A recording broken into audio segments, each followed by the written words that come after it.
Many years ago, there was a deep forest named Alokaban. The forest housed only one cottage, surrounded by flowers, inhabited by a magical fairy named Kernmoy.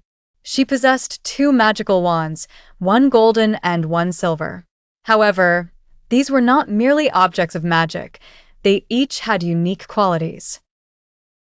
The golden wand bestowed wealth, beauty, and grandeur on anyone, but only to those who walked the path of truth.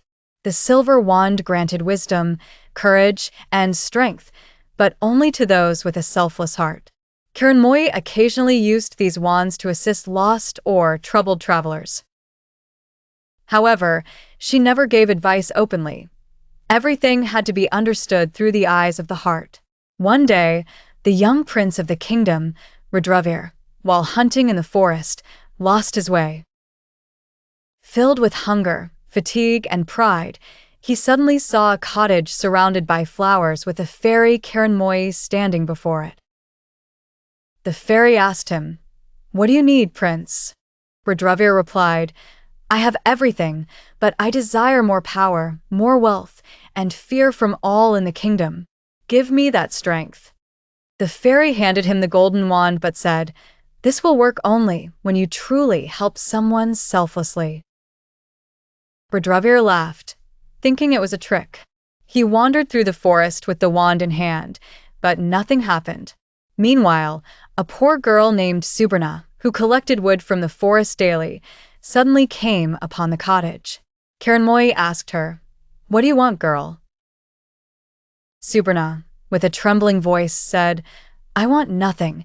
If only I could get medicine for my mother, I would be grateful forever." The fairy, impressed, handed her the silver wand. As Subarna held it, the surrounding trees made way, leading her to a hidden spring, a source of medicinal water. She used the water to care for her mother, who soon recovered. That night, Kernmoy appeared in Subarna's dream, saying, "Your heart is your true strength.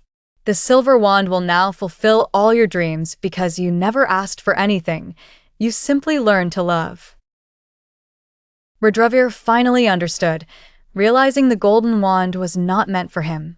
He returned to Kernmoy and apologized. The fairy smiled and said, "Today you have forsaken your arrogance. Now the wand will work for you." Subarna became akin to a village fairy, alleviating people's sorrows with her compassion. And the golden and silver wands, they forged a new kingdom, where truth, kindness, and love were the true magic. Long, long ago, there was a mythical kingdom in a far-flung land called Amaravati. Nestled in the foothills, this kingdom was so beautiful, it seemed like a dream.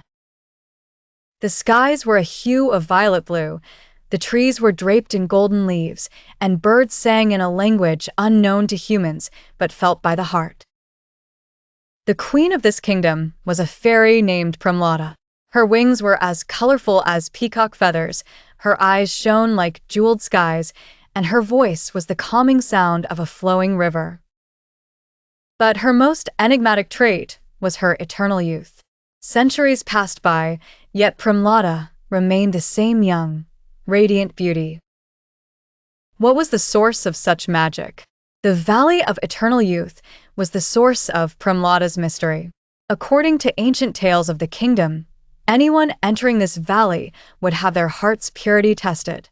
Those with pure hearts would receive an otherworldly flower known as embark. The essence of this flower granted Premlada her gift of eternal youth. But the flower was guarded by the spirits of the valley, who would immediately banish any heart tainted by lies, greed, or malice. One day, a young traveler named Arun arrived in Amaravati from a distant land. With golden hair, fiery eyes, and a voice full of courage, Arun was a wanderer whose sole mission was to discover the world's wonders and hidden secrets. Upon his first day near the palace, he saw Premlada and was struck speechless. Never before had he seen such beauty, such wonder, or such an essence captured in one face. Slowly, Arun approached Premlada. They spent evenings together in the kingdom's garden, by the lake filled with fireflies. Though hesitant at first, Pramlada was inspired by Arun's sincerity, his poems, and his selfless heart. One full moon night, Pramlada took Arun to the secret path of the Valley of Eternal Youth. She said, "This flower is my strength. But every time I touch its essence, a part of my heart empties. I am no longer whole. I am trapped, a soul imprisoned by this beauty." Suddenly, the valley darkened. An old adversary, Kalbarov, returned. He was a cursed sorcerer who once sought Pramlada's affection. Denied immortality, he burned with revenge through the ages. Demanding the Amarkamal, a battle ensued, of magic, of incantations and soul force. The valley trembled, and the flowers began to wither. In that moment, Arun risked his life, standing before Pramlada. He said, "I love not your beauty, but your heart. If this flower is your sorrow, then destroy it." Pramlada wept and, for the first time, felt free. She cast the flower's essence into the river. In an instant, its magic dissolved, and Kalbarov was destroyed by his own curse. Pramlada lost her eternal youth, but gained a true heart. Together, Arun and she left the kingdom and chose a life like ordinary humans. To this day, two bright-colored birds can occasionally be seen flying across the skies of Amaravati. They embody love, carry light on their wings, and eternal youth in their hearts. Once upon a time, there was a kingdom named Shantapur, home to Princess Surabi, who was as beautiful as she was utterly preoccupied with herself. She would comb her hair thrice a day, look in the mirror 4 times, and exclaim 5 times, "No one in this world can be more beautiful than I am." Nearby the royal palace was an extraordinary garden, where a magical tree flourished that bore a single fruit once a year, a fruit as lustrous as gold. Guardian to this tree was a lively, clever golden bird named Ravi. Ravi was so witty that even the leaves of the tree would rustle and giggle. One day, a messenger arrived at the palace to announce that people from the neighboring state of Rajban were suffering from an unknown ailment. Their Prince Adifir had set forth in search of the golden fruit, for it was said to hold the magic of healing. At first, Princess Surabi wrinkled her nose at the news. "Oh, yet another seeker for the fruit. As if this is an orchard of mangoes and jackfruit."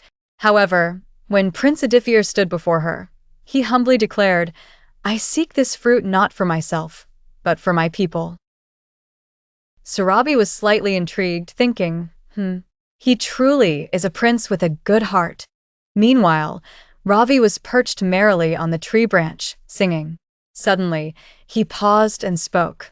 "To get this golden fruit, you must prove that your heart is genuinely pure. You must undergo 3 trials. Trial 1. Bring Princess Surabi's favorite flower from the garden, a blossom that blooms solely by moonlight. Trial 2. Finish Surabi's favorite story, without putting her to sleep. Trial 3. Protect a little bird's egg for 3 days, come rain or storm." Prince Adifir passed each test. In the first trial, he brought the flower under the glow of fireflies at night. In the second, he told the story so amusingly that Surabi laughed till she rolled on the floor, never slept. For the third, he crafted an umbrella from leaves to shield the egg.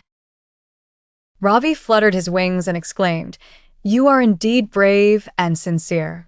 This fruit is rightfully yours." Surabi chimed in, "At last I've realized it is not beauty, but the heart that truly matters. If you wish, I can stand by your side."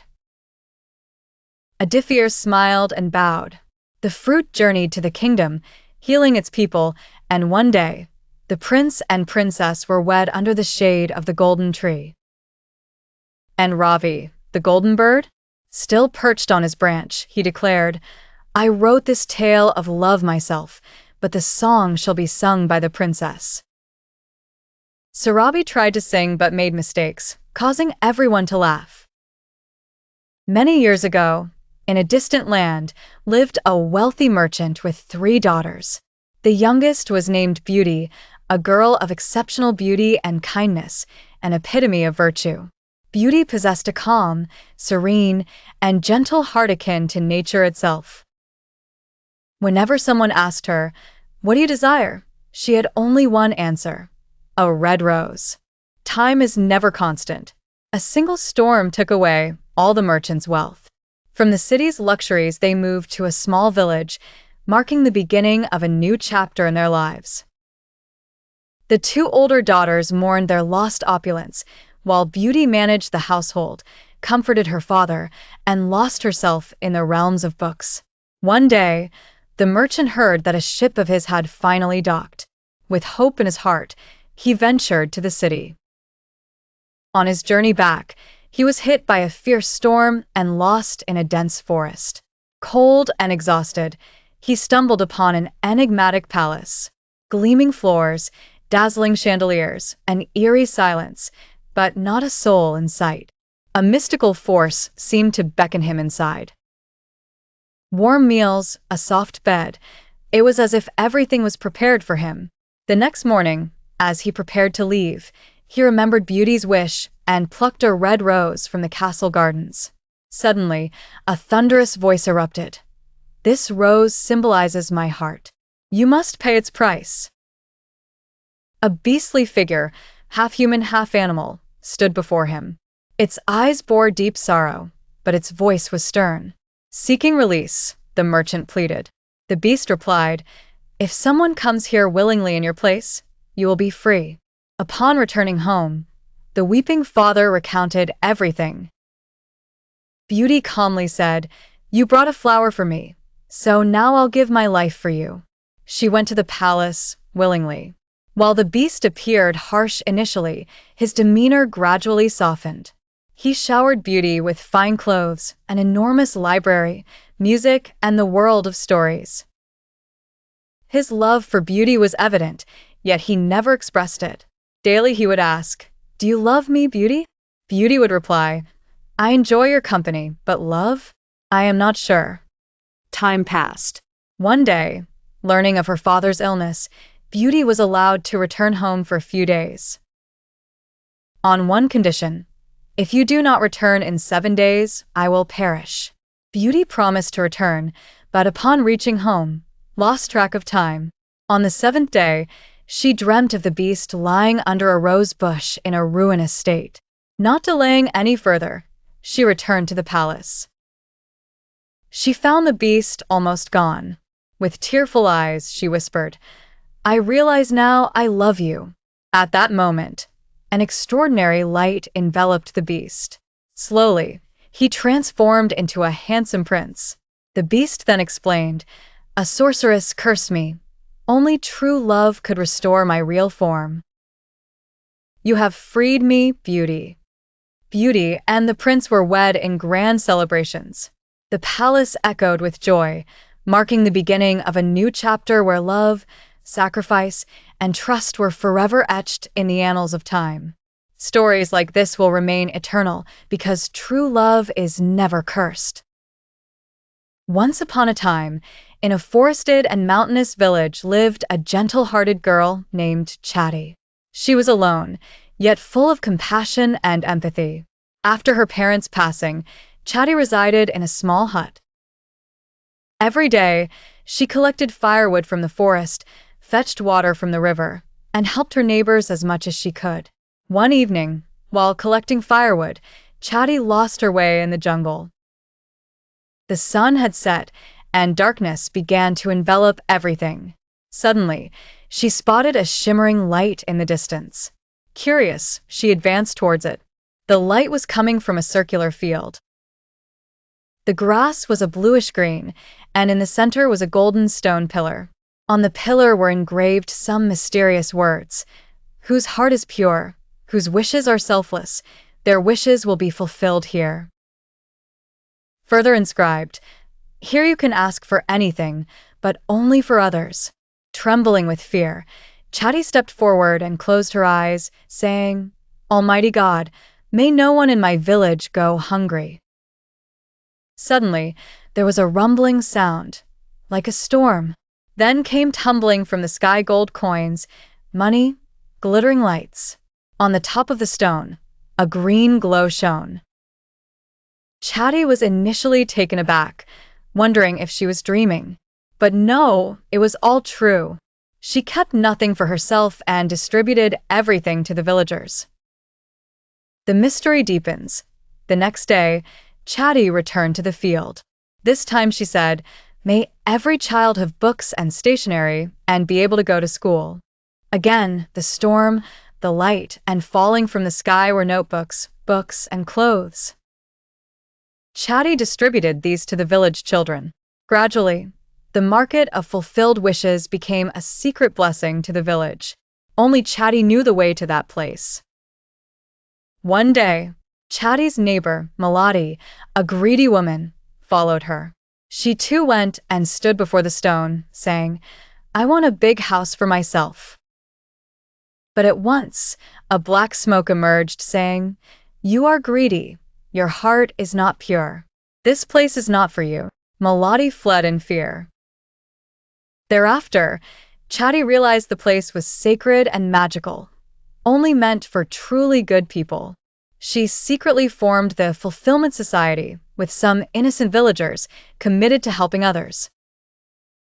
It is said that deep in the village jungle, the market of fulfilled wishes still exists. But to reach it, one must purify their heart and selflessly clear their mind. Many have tried searching but couldn't find it, for the market shows its path to those alone, who possess love in their heart and selflessness in their wish. Chatty's little cottage was made of clay, but in spirit, it was an immense world. On rainy days, small puddles would gather in the corners of her home. One day after the rain, a puddle suddenly shimmered brightly. There, a golden fish was swimming, radiating light, with eyes that seemed to speak human language. At first, Chatty thought she was dreaming, but as she touched the fish, she fell into the water suddenly. The light and water merged to form a gateway, and Chatty found herself in Golpoguccho, a realm where water floated in the sky, flowers sang songs, and fishes swam through the air. The golden fish spoke to Chatty. "I am Tanya, the guardian of Golpoguccho. Due to a curse, I became a fish long ago. The realm is now in peril. Our heart is lost, the river is drying, and the creatures are becoming shadow beings. The heart is trapped under the witch Rahina's spell. Only you can stop her." Although afraid, Chatty accepted the challenge. Tanya gifted her 3 magical items. 1. A song. Sing it when afraid. Help will arrive. 2. A word. It will unlock mysterious doors. 3. A tear. It will melt stone hearts. Tanya gave Chatty a blue pearl, within which a small stream swirled. Tanya warned, "Your journey begins now, but remember, not every friend is truly a friend." Chatty first arrived at the Forest of Laughter, where trees spoke, laughed, joked, and any lie could redirect the path. Chatty accidentally lied, "I fear nothing." Immediately the forest twisted her path. Lost, she encountered a shadow being, which asked, "Do you truly wish to save the realm, or are you here for adventure's sake?" Closing her eyes, Chatty answered, "I fear, but I do not wish anyone harm." Then the trees sprung into laughter, the path opened, and she found the first key, the Bell of Truth. Her next destination was the Shadow Shire, a peculiar place where one's fears, greed, memories return as shadows. There, the wicked witch Rahina appeared and offered, "Make a pact with me, forget the realm, and your life shall be filled with happiness." Though scared, Chatty sang the song Tanya had given her. Light filled the surroundings, the shadows melted away. She acquired the second key, the glow of courage.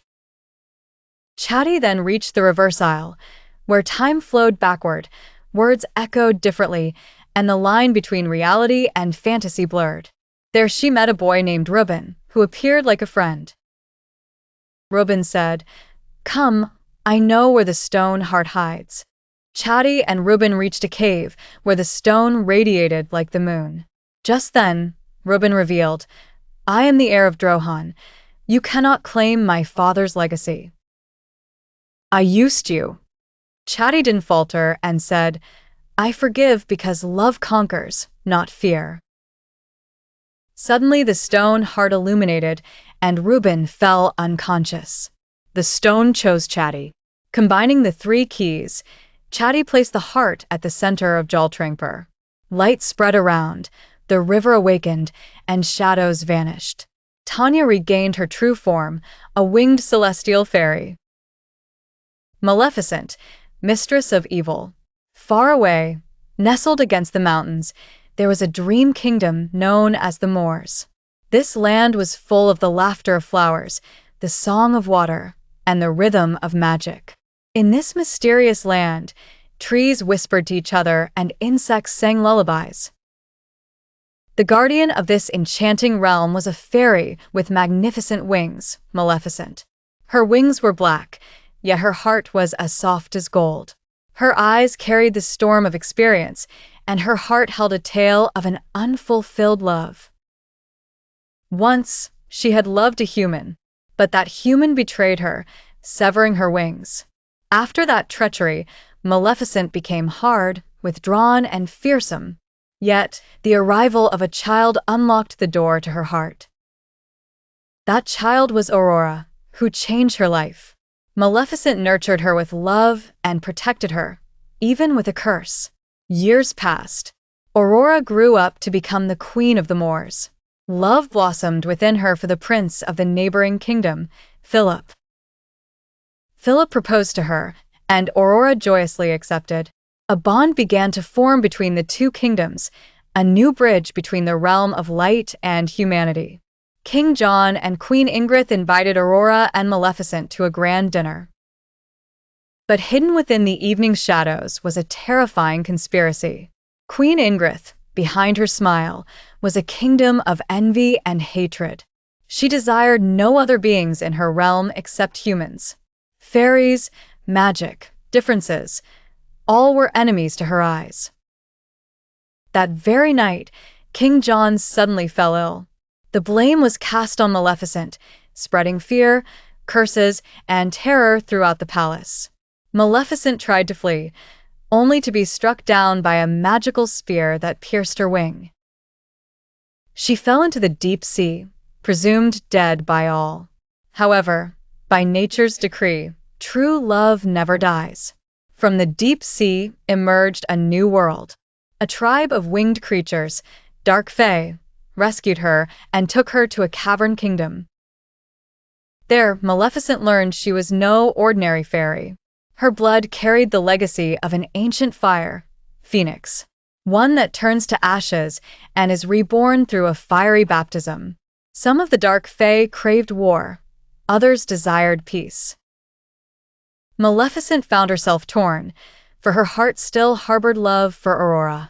Meanwhile, Queen Ingrid created a deadly magical smoke, capable of eradicating all fairies and magical beings. War erupted.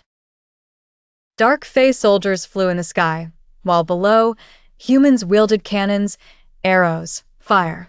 Aurora understood the truth and rushed to stop the battle. Caught in Queen Ingrid's trap, Aurora was saved by Maleficent, who sacrificed herself.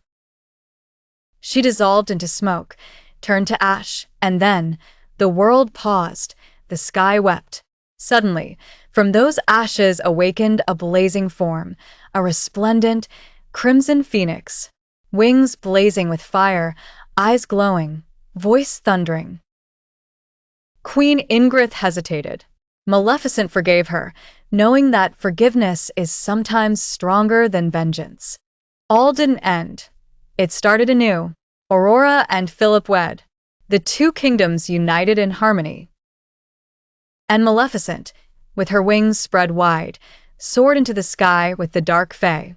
Before leaving, she said, "Choose love, for hatred can only be ashes, never flowers." Many years ago, In a distant kingdom nestled within a dense forest, there lived a mystical white wolf named Lunara. She was skilled in the magical arts and served as the sole guardian of the woods. Her eyes gleamed like blue sapphires, and a pendant hung around her neck that granted her magical powers. One stormy night, Lunara heard the cries of an infant echoing through the trees.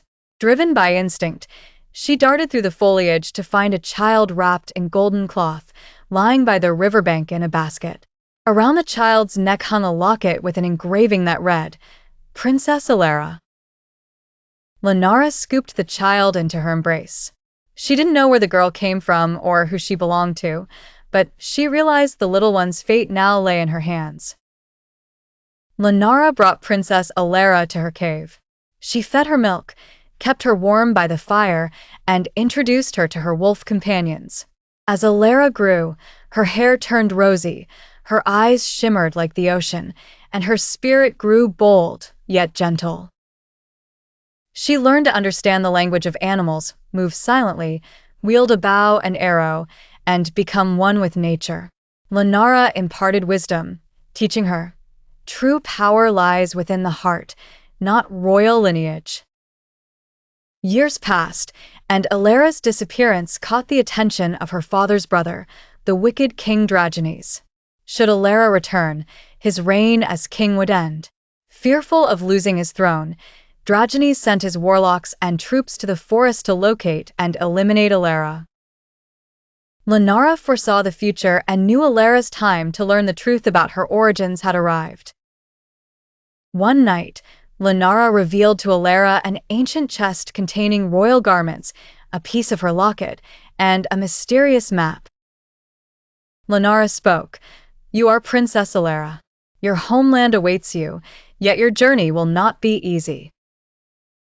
Determined, Alara resolved to return but armed with the courage of justice, not fear. Lunara gifted her an enchanted bow and a secret spell that allowed her to transform into a wolf.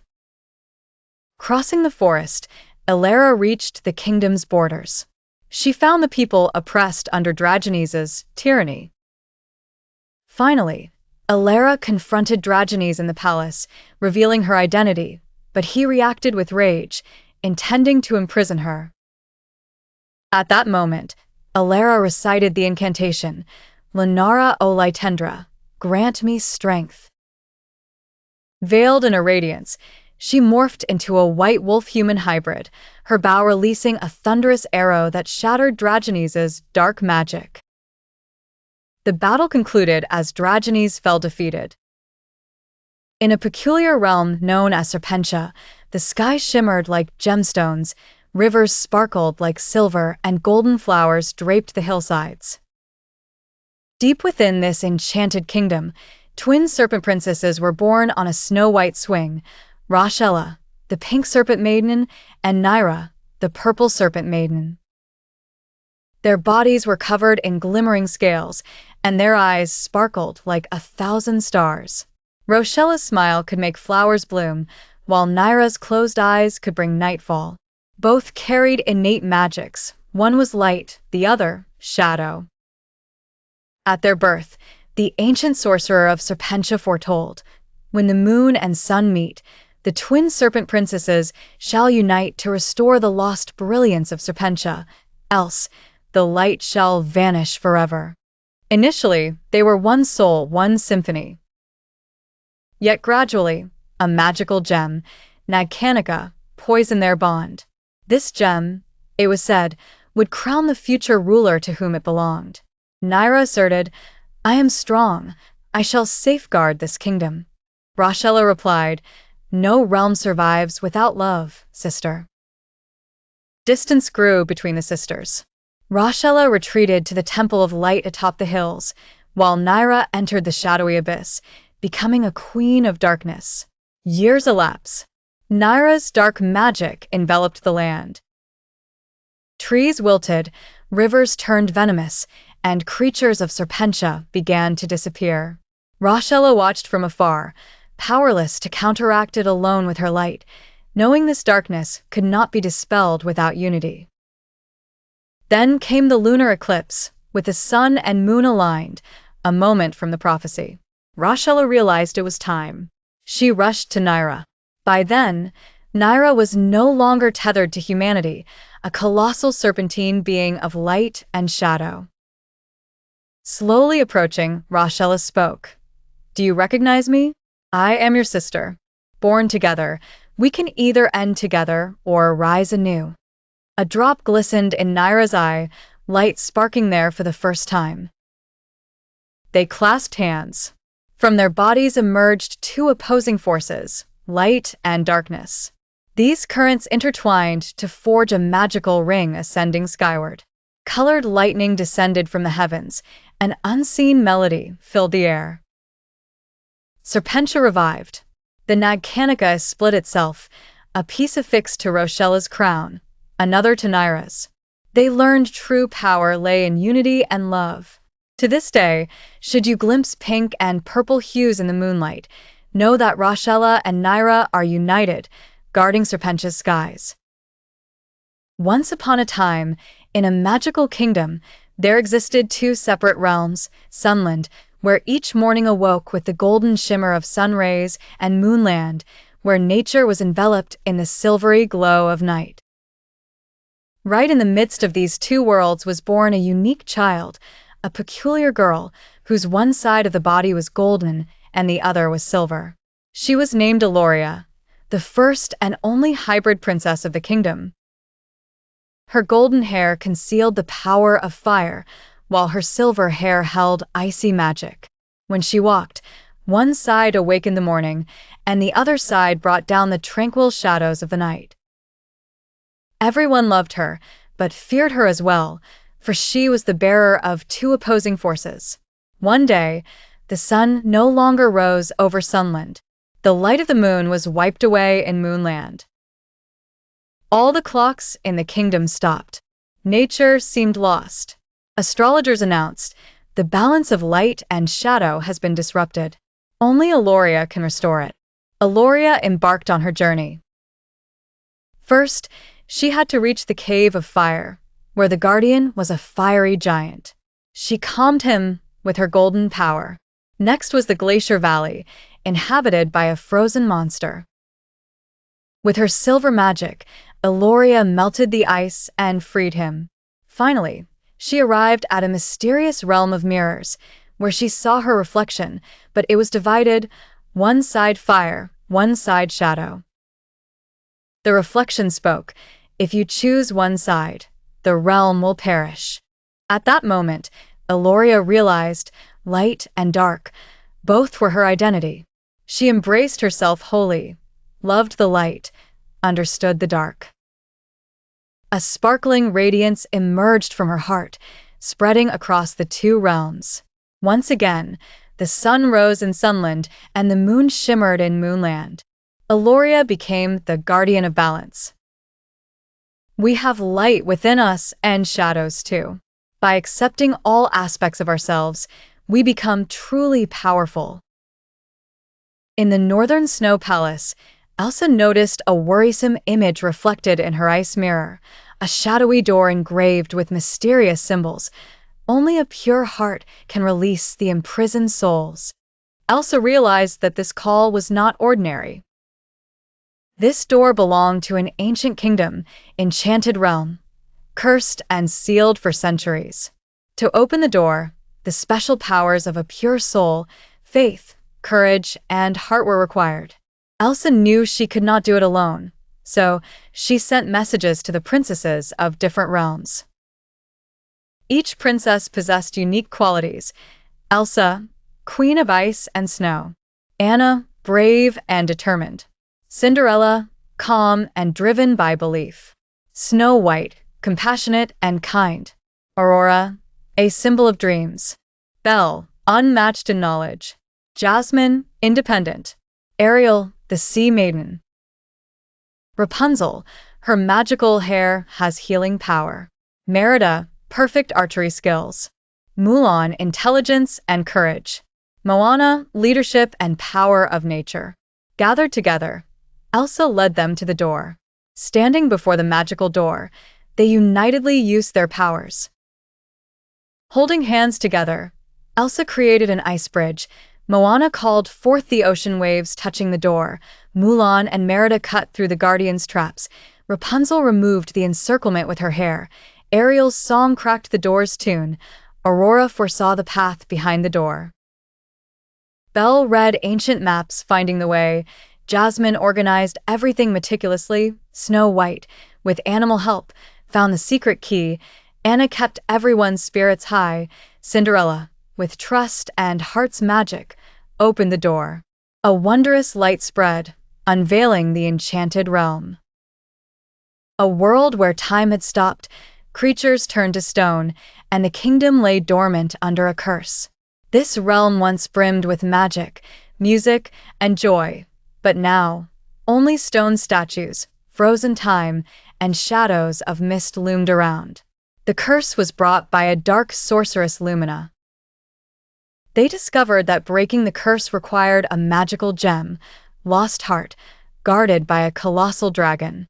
Now they faced 3 challenges. Mind test. Aurora and Belle led this part. Fear test. Mulan, Merida, and Anna courageously faced the monsters. Faith test. Cinderella, Snow White, and Rapunzel.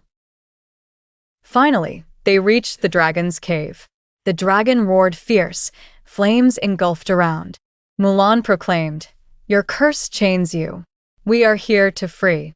The dragon, enraged, spewed fire. Elsa blocked it with an ice shield while Moana quenched it with waves.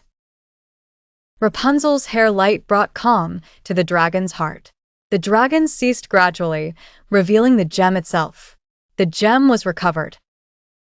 However, breaking the curse required more, a united heart's proclamation. All princesses together said, "We are one, bound in love and friendship, unified in strength." The curse shattered. Creatures regained life. Smiles and light returned to the enchanted realm. The battlefield transformed into a flower-filled kingdom. Stone carvings restored to life, trees swaying in the breeze. One by one, they took leave. Their emblem shimmered in the sky, a star-enshrined gem named Light of Bond. In the fairy tale kingdom of Aldoria, where magic flows as effortlessly as the rivers, there existed an elusive forest, whispered to hold secrets untold.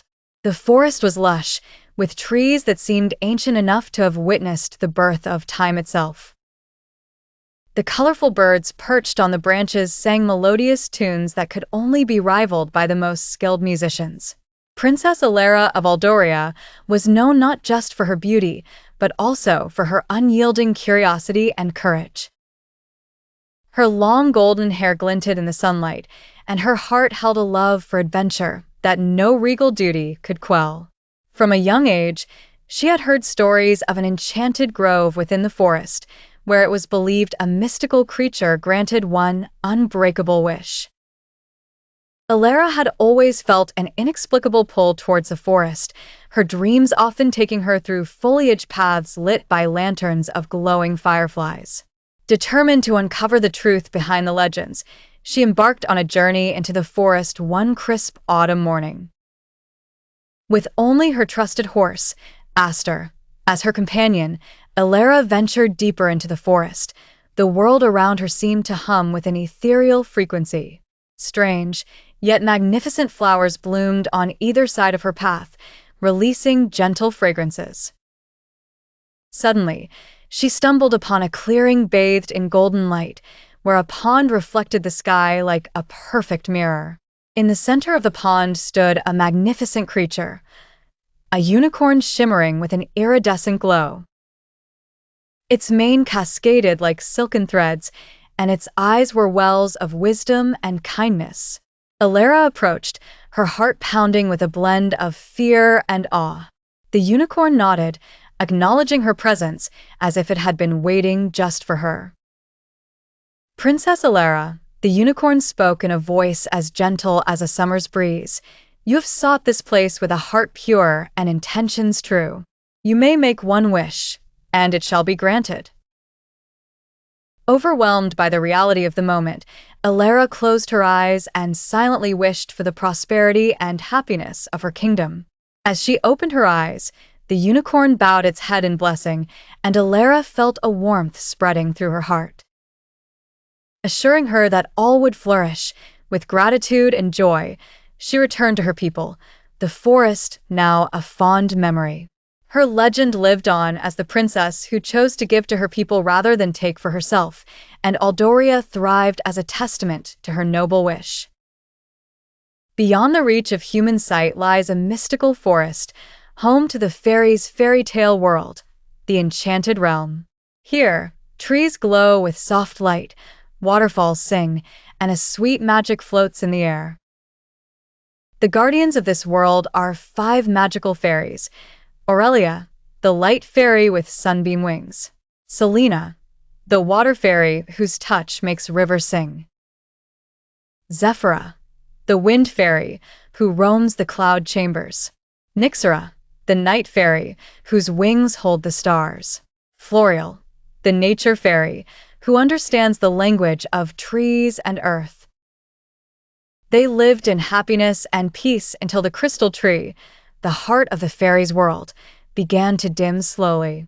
One evening, a black shadow suddenly spread across the forest sky. The light of the crystal tree faded, leaves fell, waterfalls stopped, and the wind turned silent. The 5 fairies gathered in the magical grove. Opening an ancient book of mysteries, they read an old prophecy. When the heart dims, find the light of 5 souls. Beyond fire, ice, shadow, and dream, awake the sleeping dark. The 5 fairies embarked on 5 mysterious quests. Aurelia climbed the blazing mountain to obtain the flame of truth from the fire phoenix. Selena plunged into the ice water lake, awakening the water spirits, and retrieved the pearl of memory. Zephyra soared to the sky cavern, controlled thunder, and claimed the feather of liberation. Nyxera entered the dream chasm, faced her fears and shadows, and found the star of clarity. Florial ventured into the whispering forest, awakening the sleeping tree giant and retrieving the root of hope. Each fairy had to confront their vulnerabilities, solitude, fear, and temptations of illusion. Combining all elements, the fairies returned beneath the crystal tree. They cast their magic to form an enchanting circle. At first, the tree glowed, then an extraordinary event took place. From its heart, a new fairy emerged, named Lunara, born from the unified strength of the 5 fairies. Her wings were like a rainbow, and her eyes held the light of wisdom and peace. Lunara became the fairy of harmony and balance, bridging light and shadow. From then, the enchanted realm shone even brighter. The 5 fairies and Lunara now stand as guardians of the entire world. Occasionally, they visit the human realm, in a breeze, a glimmer of light, or a child's dream. If you ever sit deep in a forest and spot a sweet light, know that the fairies are still among us. Long ago, in a mystical land called Kamandra, humans and dragons coexisted as friends. But a terrifying shadow, the Drun, spread throughout the world. The Drun drained the life force from anyone it touched, turning them into stone. The dragons used their magic to banish the Drun but vanished themselves in the process. 500 years later, a brave young woman named Raya was given a special duty by her father, to protect the dragon gem. However, through an act of betrayal, the gem was shattered and the Drun returned. Raya realized that the only way to stop the Drun was to find the last living dragon. She set out on her journey, driven by courage and trust. Many dangers and rifts lay ahead, but eventually, she reached the end of a river where she found Sisu, a magical blue dragon quite different from any she had imagined, funny, kind, and with an unwavering belief in humanity. Together, they embarked on a quest to gather the scattered pieces of the gem. Along the way, Raya teamed up with a young chef, a fierce warrior girl, a daring con artist, and a clever beast. They all had lost something to the drone, but over time, they became friends. In the end, Raya understood that it was not just the dragon's magic that could save the world, but the strength of trust, standing together as one. One by one, they sacrificed themselves, putting faith in each other. As the last piece of the gem was restored, the drone disappeared, and everyone, including Sisu, was brought back to life. Magic returned to the world of Kamandra. Raya was no longer alone. She stood among friends, knowing that this world thrives on love, unity, and trust. In a distant realm called Aralia, a dreamy land filled with mountains, rivers, jungles, and vibrant flowers, an extraordinary event was about to take place. Years passed in this captivating kingdom before King Elian and Queen Mela were blessed with a daughter, Araya. With her birth, joy swept across the land, birds sang, and flowers bloomed spontaneously. To celebrate this enchanting princess, King Elian organized a grand festival, attended by all, the people of the kingdom, wizards, forest fairies, and even guests from other realms. However, the cheerful event was unexpectedly interrupted by an unwelcome visitor, an enchantress named Malaran. Once the most powerful sorceress in the realm, Malaran was exiled by the king after a grave misdeed. To enact her revenge, she arrived uninvited to the princess's naming ceremony, casting her foreboding curse upon the future. She decreed, when Araya reaches 16, she will prickle her finger on a spiteful needle and fall into a deep slumber that no force can break, save the touch of true, selfless love. A wave of dread swept through the crowd. The queen wept, and the king demanded, futilely, to break the curse. But then, 3 forest fairies, Luma, Fira, and Belia, stepped forward. "We cannot erase the curse," they declared, "but we can soften its blow. She will sleep, but her slumber will not be eternal. Only love shall be the key to her awakening." Raised away from the palace in a secluded cottage protected by a magical charm, 3 fairies nurtured Araya, who lived unaware of her true identity, thinking of herself as an ordinary forest maiden. Araya cherished nature and life, spoke with birds, laughed with the sound of water, and napped beneath the shade of trees. One day, an adventurous sorceress named Navara crossed her path. Searching for lost realms and mysteries, Navara was captivated by the radiant aura in Araya's eyes. An unspoken bond formed between them, blossoming into pure, unequivocal love. On the eve of Araya's 16th birthday, Malaran's sinister magic unfolded. Compelled by an unfamiliar spell, Araya unwittingly touched a mystical needle within an old tower. Immediately, she succumbed to a trance-like silence, more of vast quietude than simply sleep. As darkness blanketed the realm, withered flowers and silent animals matched the kingdom's sorrow. The fairies returned Araya to the palace, where all gazed upon her silent face, yearning for her revival. Navara rushed forward, standing at the forefront, protesting, "Love is not a kiss upon the princess's lips. It's the will to awaken her spirit, showing her she's not alone." She clasped Araya's hand, whispering, "You haven't just slept, you've dreamt. Now awaken to make those dreams reality." In a miraculous moment, Araya's eyes fluttered open. Her awakening broke the silence. Light returned to the kingdom, birds sang, and flowers bloomed anew. Reunited with their daughter, the king and queen witnessed their realm bask in newfound light. Together, Navara and Araya established a kingdom where love represented freedom, where dreams blossomed into reality. The story doesn't end here, for even the deepest of slumbers hide new tales of awakening. Lena, Nora, and Maya were 3 best friends, bold, imaginative, and always eager to discover something new. One day, they set out on a sea voyage, only to be enveloped by a heavy fog and carried to the shores of an unknown island. The island was eerily silent, as if no one had set foot there for centuries. Yet everything was so perfectly arranged, it felt as if time had stood still. Before them appeared Silo, a talking sea lion. Silo revealed that this island was once home to an ancient, women-centric civilization called Eleonora. Here, women could control nature through science and technology. They built a modern city powered by astronomy, water energy, and secret codes.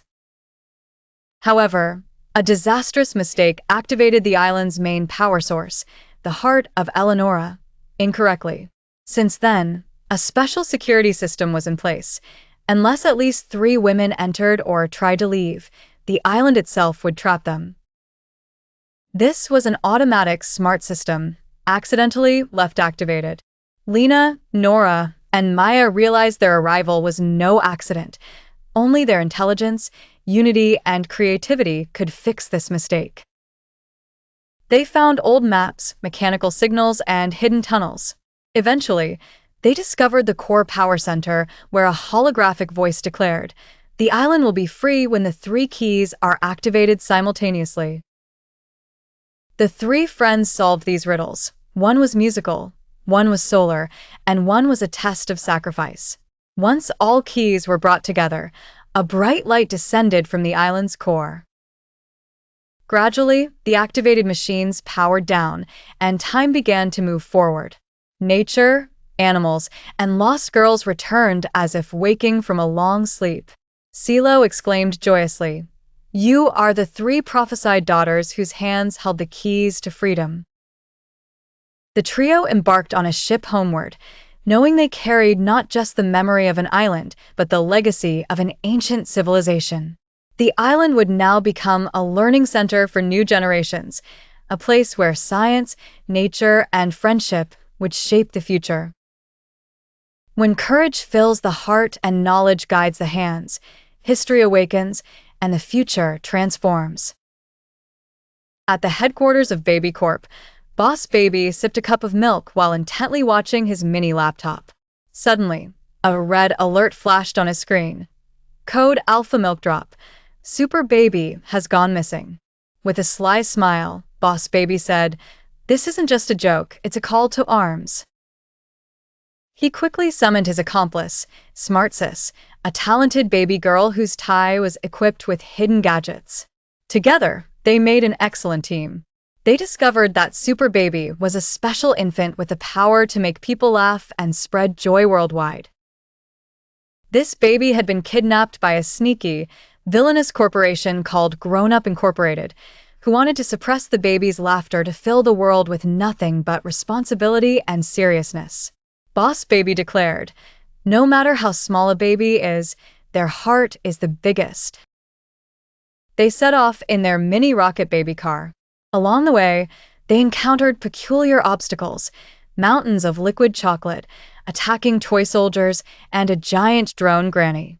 Yet, with Smart Sis's gadgets and Boss Baby's plans, they maneuvered past everything and reached Grown Up Incorporated's laboratory. There, they confronted Mr. Sirius, the head of Grown Up Incorporated, who believed, the sooner kids grow up, the less chaos there is. But Boss Baby countered, as long as there are babies, there will be laughter, love, and colors of imagination in the world.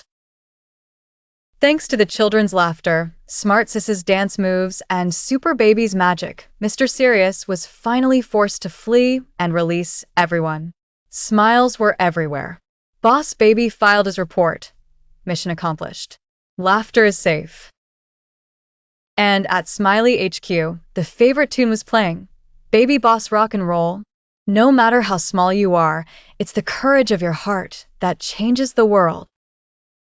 In a distant kingdom, there lay a beautiful realm called Florandia, where Princess Barbara was known for her independent spirit and curiosity. She always wished to explore beyond the boundaries of the kingdom, but her father, the king, insisted on keeping her within limits. One day, Princess Barbara snuck out of the kingdom, crossing rivers and scaling mountains until she arrived at a mystical and dense forest known as the Forest of No Return. There, she accidentally fell into the trap of a fearsome monster. This monster's name was Bogu. He looked terrifying, with blue skin, horns on his shoulders, and a garland of fur around his neck. However, inside, he was very gentle. His voice roared like thunder, yet he listened to the birds singing, watered the trees, and nursed wounded animals back to health. Initially, Barbara was very afraid, but gradually, she realized this monster meant no harm, living a lonely life because he was feared by humans. Meanwhile, back in Florandia, a treacherous army captain named Grimson plotted to seize the throne when the king was absent. He confused the king and his soldiers with false claims of the princess being kidnapped and declared the kingdom weakened to further his conspiracy. He announced the princess dead, intending to seize control of the kingdom. Upon hearing the news, Barbara explained to Bogu that the kingdom was in danger, leaving him torn. He had never ventured into human lands, people always saw him as a threat. Yet, compelled by friendship and trust, he decided to return to the kingdom with Barbara. The kingdom was astonished at Bogu's arrival, but when he saved Barbara and exposed Captain Grimson's conspiracy, the king realized true love and courage do not manifest in appearances. The king honored Bogu as the guardian of Florandia, and Princess Barbara became the kingdom's advisor for her wisdom and bravery. Together, Barbara and Bogu created a peaceful garden at the forest's edge, where humans and creatures lived together, not in fear, but in love. No matter how great the fear, love can conquer all. Far away, nestled within the embrace of mountains, lies an enchanted realm, Light Valley. Once every year, when the full moon gleams with a golden hue, the valley is illuminated by the light of countless lanterns. Each lantern carries a person's dreams, memories, and unspoken words. In this mystic valley resides an ancient lantern maker, the Venerable Mina. Though her eyes sparkle less with age, her heart holds 1,000 tales. As she crafts each lantern, she listens to the whispers of the wind and scents the fragrance of human memories. Yet, Mina harbors a deep secret. A long time ago, she was a young enchantress, whose only mistake led to the loss of her beloved into the sands of time. The guilt of that bygone error continues to haunt her. Mina's grandson, Arrow, is a curious lad, drawn to magic like a moth to flame. One evening, he discovers a dusty lantern. Unlike any other, its flame does not flicker, nor does its light soar. Rather, it captivates and draws everything in. From within the lantern emanates a tune, Mina's voice. Overcome by fear and astonishment, Arrow places the lantern to his face and is transported to another realm, the Valley of Memories. In this realm, time does not march forward. It dances backward. Here, all are trapped in their own errors, their decisions, their regrets. Arrow witnesses that his grandmother once ensnared a close friend using the magic of time, solely to secure her future. Here, Mina herself is captured, endlessly trying to alter time, to amend her mistakes. Yet time, it seems, clings only to memories and does not forgive easily. Mina tells Arrow, mistakes can be amended, but if we try to erase them, we might lose ourselves too. Recognizing this truth, Mina frees herself from the clutches of time. Arrow brings her back into the real valley, where the full moon has arrived and people await a new dawn of hope. Mina now creates a special lantern, one that will not ascend the sky, but rather illuminate within the heart. A lantern that will remind people that forgiveness is also a form of magic. Standing amidst the sea of lanterns and a valley in bloom, Arrow and Mina face a magical palace behind them and a future before them. Forged in the bonds of light, mistakes, and love, the future is not always written in light, but those who dream even in darkness will one day become the tales told by lanterns. On a dark, starry night, deep within the jungle, the cries of a child suddenly pierce the air. His name is Mowgli. The creatures of the forest look on in amazement. A human child? In the jungle? Shere Khan, the tiger, declares, "A human is never safe. We must drive him out now." But one steps forward to protect Mowgli. It is a nurturing wolf mother named Raksha. Raksha says, "This child is now my own. I will raise him with love and teach him the laws of the jungle." Mowgli grows up within the wolf pack, learning to run swiftly and scent danger. Mowgli's childhood unfolds in the embrace of nature, filled with play and laughter. His favorite companion is a huge, amusing bear named Baloo, who teaches him to take life lightly.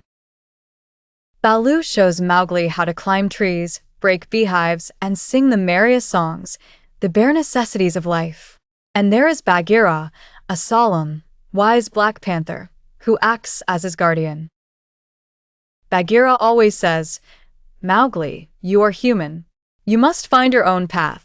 But remember, to survive in the jungle, you must know the rules." Life for Mowgli is like a fairy tale. Shere Khan returns once more, declaring, I do not trust humans. Hand him over to me." The jungle finds itself divided. Some want Mowgli to stay, others think he should return to the human village. Mowgli decides he will not flee, he will fight. But he is neither as strong as a tiger nor as swift as a panther.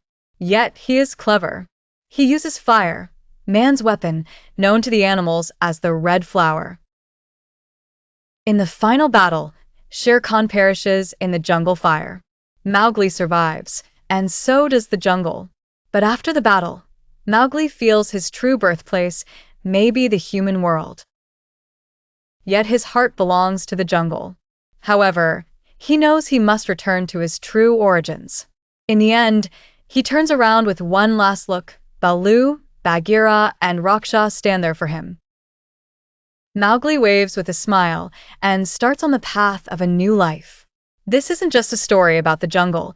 It's an extraordinary tale of love, friendship, and discovering one's true identity. Once upon a time, there was a secret world far beyond the clouds, where stars blossomed as flowers and birds sang the dawn awake. In this realm, from a magical bloom was born a tiny girl. Her name was Thumbelina. She was so small that she could be lifted with a spoon, yet her beauty seemed to hold the light of the entire aerial kingdom. Her hair shimmered golden like sweet honey, her eyes deep and gentle like green leaves. Around her neck rested a sweet garland, woven with green vines, a blessing from the fairies of the sky. She lived in the garden among the flowers, singing with bees and swinging on large leaf hammocks. One day, when Thumbelina was riding atop a butterfly near the riverbank, a dreadful witch emerged from beneath the ground. Her eyes were red, and her voice hissed like a serpent. The witch wanted to keep Thumbelina as her maid. When Thumbelina resisted, the witch seized her and carried her away into a dark cave where light did not exist. At the far end of the realm was Kan, the prince of the aerial world. He was a brave young man with wings, his heart clear as the sky. He wielded a silver sword that rose only for truth and justice. Upon hearing about Thumbelina's abduction, Kan spread his wings and flew thousands of miles toward the cave. Along the way, he battled thorn forests, cloud giants, and temporal whirlwinds. Finally, Kan reached the dark cave. A fierce battle ensued between the witch and Kan, a clash of light and shadow, truth and lies. Amidst the conflict, Kan called upon the stars of the aerial kingdom. From the stars poured a radiant beam that melted away the witch's evil power. Thumbelina was freed. Kan extended his hand towards her and asked, "Will you stay by my side forever in the aerial realm?" Thumbelina looked up, her eyes filled with tranquility. She smiled and said, "I've been beside you since the first dawn. It's you who found me today." Together, they ushered in a new morning filled with love. The entire kingdom rejoiced. Flowers sang, and the stars descended with light to convey blessings. Thumbelina and Cain embarked on a new chapter in the aerial realm, where flowers, light, music, and love never fade. Many, many years ago, when the world was not yet as it is now, 5 ancient forces maintained its balance: light, fire, wind, time, and shadow. These forces were guarded by 5 sentinels of light, superhuman entities who were not only bearers of power, but symbols of ideals. They embodied love, courage, sacrifice, empathy, and truth. However, this peace was shattered by a cursed entity, Volgarax, the ancient giant of darkness, who desired to gather all forces and reshape the world to his own design. After a fierce battle, the 5 sentinels of light together imprisoned Volgarax in the void realm. Before departing, they foretold, "One day, he shall return, and then, among humans, new sentinels of light will emerge to halt the chariot of darkness." In the present time, in 5 corners of the world, extraordinary powers awaken within 5 ordinary individuals.